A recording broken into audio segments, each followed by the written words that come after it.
So, what happens after we die? I mean, it's a question that has pretty much haunted and inspired humanity forever, right? Well, in this explainer, we're going to dive into one of the most detailed and, frankly, radical answers ever proposed. This idea of a heavenly citizenship that ends with a bodily resurrection. Now, to kick things off, let's look at a quote from a pretty surprising source, an atheist philosopher named Luke Ferry. He pointed out that Christianity's unique claim isn't just about making you feel better about death. No, it's about offering a complete victory over it, one that keeps your personal self intact.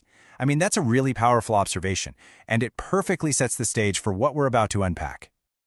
All right, here's our game plan. We'll start with the basic problem of mortality itself. Then we'll get into this idea of being citizens of another world. After that, we'll break down what this glorious body is all about, see how death is finally defeated, and then wrap it all up with the ultimate promise. First up, the core human dilemma. You and I, we all live in what the source text calls our humble bodies. And let's be real, these are bodies that get sick, they break down, and eventually they die. This physical reality, well, it's the fundamental problem this whole idea sets out to solve. So if you look at the book of Philippians chapter 3, verse 21, it lays it out pretty clearly. The challenge isn't about escaping your body, it's about transforming it. And that word choice is so important. It acknowledges our physical weakness right now as the starting point for a massive change. Okay, so how does this transformation actually happen? The whole solution hinges on a fundamental shift in your identity. It introduces this concept of a heavenly citizenship. But what on earth does that actually mean? Philippians chapter 3 draws this really sharp contrast. On one hand, verse 19 talks about people who are totally focused on earthly things, whose God is basically their own appetite. But then, verse 20 flips the script. It presents the alternative, a citizenship that's located in heaven with a totally different ruler and a totally different focus. It's a complete 180, a reorientation of your life away from what's temporary and toward what's eternal. All right, so if the big promise is a transformed body, we've got to ask, what are the details? What does this glorious body actually look like according to the texts? Let's actually build the answer piece by piece. We're going to pull from a few different parts of the Bible to get the full picture here. You know, this idea goes way, way back, all the way to the book of Job, in chapter 19, verses 25 to 27. The text there points to a future that is absolutely physical.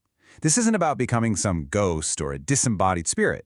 It's about having a body that is still recognizably you, and that body will be able to see God directly. And this idea of it being physical, it gets hammered home in the New Testament. Luke chapter 24, verse 39, describes the resurrected Jesus as having flesh and bones. That's so specific. It's a direct counter to any idea of a ghostly existence, and really grounds the promise in a tangible reality. So it's physical, but it's also radically different. In 1 Corinthians chapter 15, the Apostle Paul lays out these incredible contrasts to explain it. He says the body is sown in weakness, but it's raised in power. It's sown perishable, meaning it decays, but it's raised imperishable. It's sown a natural body, but it's raised a spiritual body. Get this, it's still a body, but it's one that operates on a completely new level. But wait, here's a really critical clarification, also from 1 Corinthians 15. It says, flesh and blood cannot inherit the kingdom of God. Now that sounds like a contradiction, right? But it's not. It just means our current, humble, decaying bodies aren't built for that new reality. A divine change, a total transformation has to happen first. And then Colossians chapter 3, verse 4, kind of brings it all together with this idea of glory. The promise isn't just for a new and improved body, but to actually share in a divine state, to appear with Christ in glory. This ties everything back to that original idea from Philippians, being transformed to be like his glorious body. Okay, so all of this, it's all building to the big finale, the climax of this whole story. Because if resurrection is the promise, then the ultimate outcome is the total destruction of our greatest enemy. And this verse right here from 1 Corinthians 15, I mean, it's one of the most powerful statements in this whole framework. It doesn't say death is just avoided or put off for a while. It says death is destroyed. It's the final enemy to be defeated, and its destruction is the ultimate victory. And look at that. We've circled all the way back to our opening slide. This biblical promise of death's complete and utter destruction, it's exactly what the atheist philosopher Luke Ferry was talking about when he wrote about a truly definitive victory. He saw that this wasn't just wishful thinking, it was a claim to a complete and final win over our mortal condition. Let's bring this all together. So what's the ultimate takeaway? Why do these ideas of heavenly citizenship and resurrection matter so much inside this belief system? All right, so let's boil it all down. First, this heavenly citizenship is a complete change in what you focus your life on.